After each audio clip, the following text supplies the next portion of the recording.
በጥንት ዘመን ግርግር በበዛባት በአንዲት ከተማ መሃል አንድ ሰው የታሪክን አቅጣጫ ሊቀይር የሚችል አንድ ሱቅ ከፈተ። ይሄ ግን ተራ ሱቅ አልነበረም፣ የጥበብ መገበያያ ነበር። እናም ይሄ የጥበብ ነጋዴው ታሪክ ነው። እስቲ ለአንድ አፍታ እናስብ። ጥበብ ልክ እንደ ዳቦና ፍራፍሬ በገበያ ውስጥ ዋጋ ወጥቶለት የሚሸጥ ሸቀጥ ቢሆንስ? እንግዳ ይመስላል አይደል? እንግዲህ ይሄ እንግዳ ሊመስል የሚችል ጥያቄ የአንድን ወጣት ሕይወት ብቻ ሳይሆን የአንድን ከተማ ዕጣ ፈንታ የቀየረበት አስደናቂ ታሪክ መነሻ ነው። የታሪካችን ዋና ገጸ ባህሪ ፋሪስ ይባላል።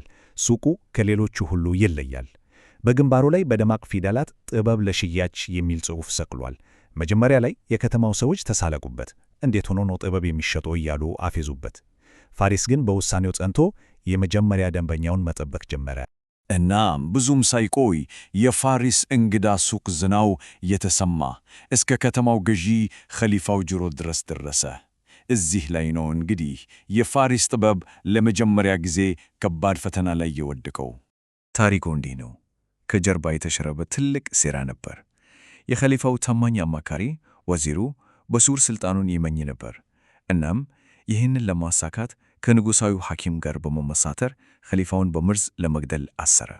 ኸሊፋው በጠና በታመመበት አንድ ቀን ሐኪሙ ፈዋሽ ነው ያለው መተት ይዞለት ቀረበ። ነገር ግን በዛ በሚያምር ጽዋ ውስጥ ገዳይ መርዝ ተደብቆ ነበር። ኸሊፋው ምንም ሳያውቅ ጽዋውን ለመቀበል እጁን ዘረጋ። የከተማው ዕጣ ፈንታ በዚያች ቅጽበት ላይ የተመሠረተ ነበር። የኸሊፋው ሕይወት በቀጭን ክር ላይ ተንጠልጥላ ሁሉም ትንፋሹን ውጦ ይጠባበቅ ነበር። ልክ ጽዋውን ወደ ከንፈሩ ሊያስጠጋ ሲል ኸሊፋው ከፋሪስ በውድ ዋጋ የገዛው አንድ ምክር ትዝ አለው።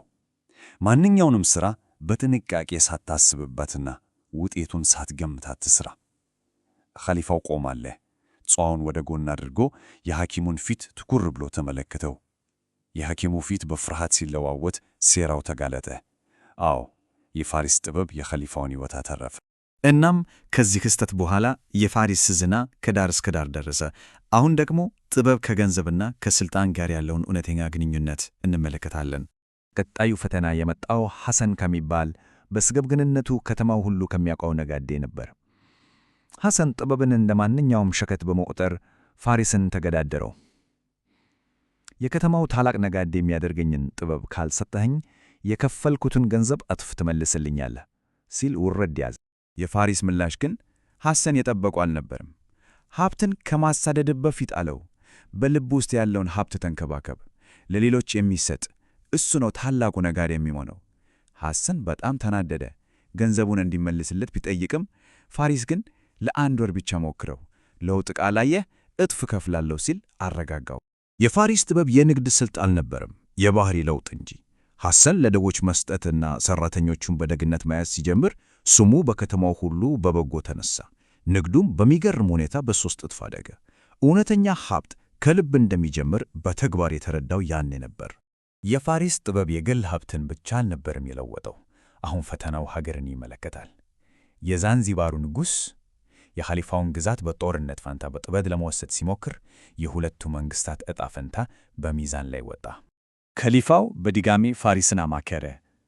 ፋሪስ የሰጠው ምክር ግን ያልተጠበቀ ነበር። ጦርነትን ለማሸነፍ ከሁሉ የላቀው መሳሪያ ሰላም ነው አለው። የሰዎችን ልብ ያሸነፈ እያንዳንዱን ጦርነት ያሸንፋል። የዛንዚባሩ ንጉሥ ይህን ምክር ተቀበሎ በጦርነት ፋንታ በስምምነት ግዛቱንም ኃይሉንም በጥፍ አሳደገ። ያው ዝና ሲመጣ ተቀናቃኝ አይጠፋም። የፋሪስ ስም የገነነ ሲመጣ ሶሄል የተባለ አንድ አዲስ የጥበብ ነጋዴ ከተማ ውስጥ ብቅ አለ።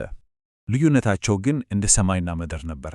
ፋሪስ እውነተኛና ዘላቂ ለውጥ ላይ ሲያተኩር፣ ሶሄል ግን የሚያስበው ስለ ፈጣን ትርፍና ስለ ውጫዊ ገጽታ ብቻ ነበር።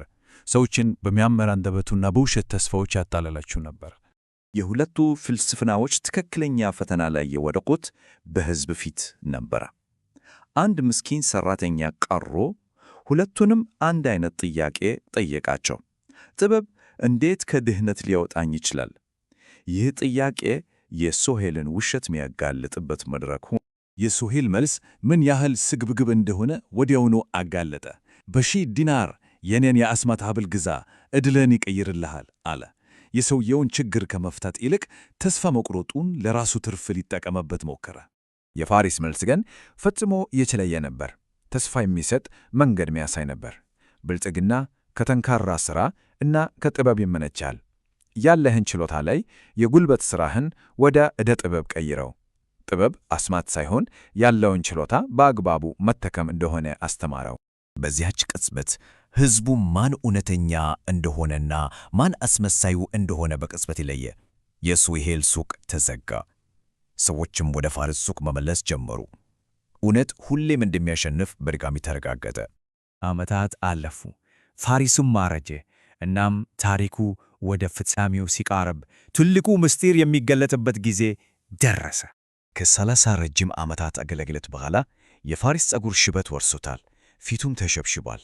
የዓይኖቹ ብርሃን ግን እንደ ቀድሞ ነበር። ሥራውን ለደቀ መዛሙርቱ የሚያስረክብበት ጊዜ እንደደረሰ አወጀ።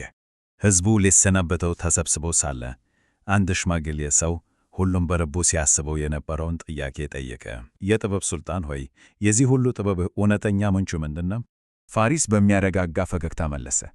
የጥበቤ ምንጭ የእስልምና አስተምሮ ነው። ቅዱስ ቁርአንን አጥንቻለሁ። የሰጠሁት እያንዳንዱ ምክር ከዚህ የእውቀት ብርሃን የመነጨ ነው። እውነትን፣ ትዕግሥትን እና ለሌሎች መልካም መዋልን የተማረው ከዚህ ምንጭ ነበር። እናም የፋሪስ ታሪክ እዚህ ላይ ቢያልቅም አንድ ትልቅ ጥያቄ ትቶልን ያልፋል።